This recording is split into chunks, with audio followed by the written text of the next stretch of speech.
Hello and welcome back to another tutorial video. In this one I'm going to be explaining the basics of how textures work and how to optimize or change some certain things of textures in Unity. So without further ado, I'm just going to get right into it. Before I get into more detail about textures, I'm going to explain the basics of how textures are made, and that starts with what is called UV layout. So every model is going to have a UV layout. I'm going to use this goat model as an example. So one thing you can do in Blender is if you have the model here, you can either do a little plus button and then there should be a UV editing tab. You just go to that. And as you can see, it kind of gives an idea of what UV editing looks like.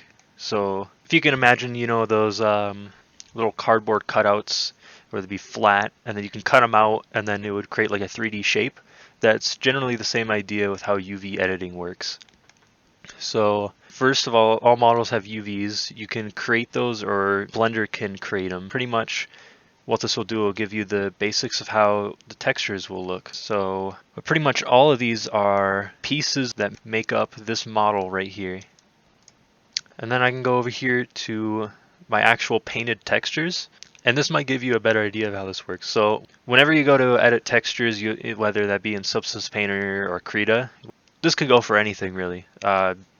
Whenever you go to paint an avatar, it's always going to be using the UV layout that you made or generated in Blender, and you will just paint around that really. So as you can see the textures that I've created for the goat model here, and each part of these cutouts or UV edits will then be folded and placed to create this 3D model. So this hopefully gives you a better idea of how textures and UVs work. Right, I'm going to go in Substance Painter and I'm going to show you some exporting, and then we'll go in Unity after that and I'll show you some other techniques in there as well. Alright, so here I am in Substance Painter. So as you can see, this actually looks similar to what it looked like in Blender with the UV, except this one has a little more shading since it's using a 3D space. But here we get a 3D view of the model and then a 2D view of the UV or textures we have here. So really all this is just painting on those UVs to create our colors for our model, which I already did here. So next thing you'll usually do is exporting, and the exporting your textures part is actually really important. You usually go over here to your export settings, global settings here, and you go down to output template. So usually, yeah, some of the more common ones to use are in here. Though, if you are exporting to Unity, there are also some down here, but those don't usually give you all the textures you'll need. So, some of the common ones you'll see here: base color, metallic, roughness, normal, height. This one you won't really need, but there's also mixed AO, which I'll explain what all these do, but these are some very common textures you'll use in Unity. You usually want to pick either this one here or the metal roughness, second from the bottom, because these are the more common textures you'll need for your models in Unity. So I'm going to go over in Unity and I'll show you some examples and what all the textures do, and then go more in detail of some other things you can do with those textures. Alright, so now I'm here in Unity and I'm going to show you an example of what each of these main textures do. So I'm going to first start with the actual base color. And I'm actually going to change this down to a Autodesk Interactive, which will give us roughness. And what we'll do is click and drag that into the albedo box right here. Turn that roughness up so that it's not shiny. So as you can see, what the base color does, pretty self-explanatory, is just the actual color of whatever you painted, and it has no extra detail. Next, I'm going to go into metallic here. So metallic's usually just going to be like either black or a little bit of a lighter color. We drag that in there. Metallic, really all that does is it creates more of a reflective surface, so it reflects back what's surrounding it. Next we're going to do roughness, which looks like a lighter color, so I'll drag that in there. And what roughness does, as you can see, I can mess with it here.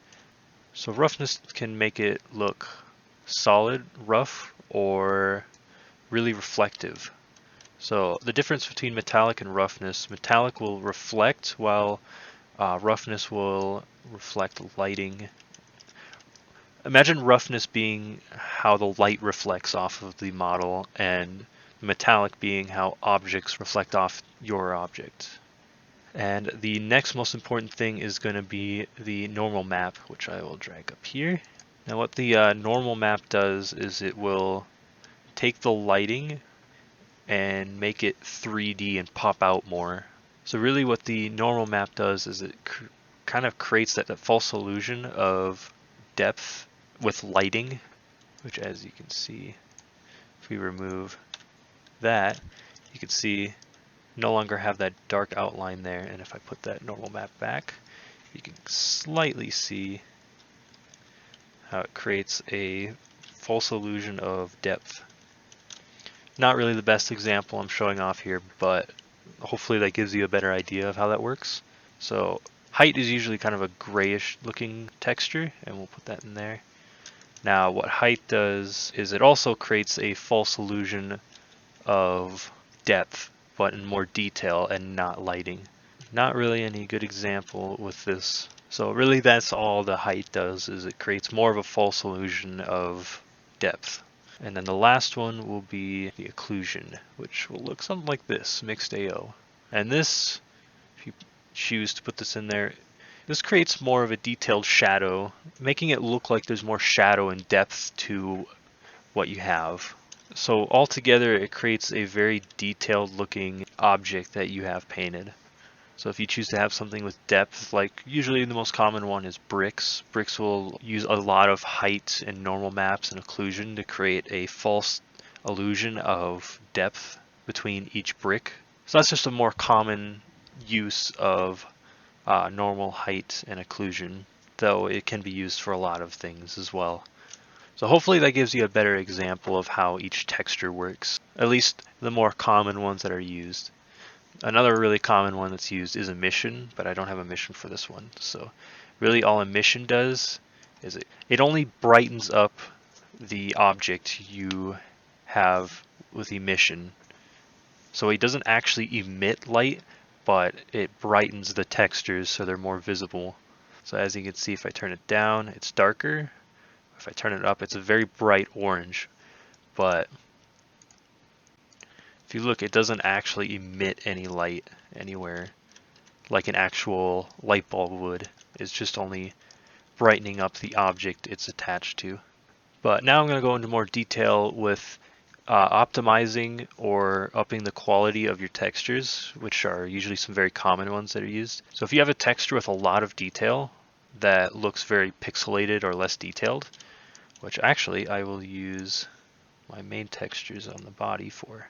As you can see, it kind of looks pixelated, not so great. We want to up those textures up now. So if you have something with a lot of detail, whether that be lines or a more detailed texture, and you want to up those in Unity, what you do is you go max size, and you can up this to whatever you feel. And as you can see, it still looks a little pixelated, but it's not as blurry and as pixelated as it was before, giving it more of a detailed look. Another very helpful thing for optimizing your textures is to use crunch compression, which is usually just a little checkbox right here. And you can use the compression quality, though commonly it's just 50%. So I'm going to remove the crunch compression on this texture. As you can see, here's the file size down here. And if I use crunch compression for about 50%, you can see it really helps optimize that texture and bring down that file size. So if you do this for all your textures, it'll bring your entire project's file size down quite a bit. But those are at least two of the very common things. So that is really it. That's all I have to share for some of the basics on textures. If you found this video helpful, like, possibly subscribe, leave a comment on how you felt. If you have any questions, I'll try to answer. Other than that, you have a great rest of your day, and bye-bye.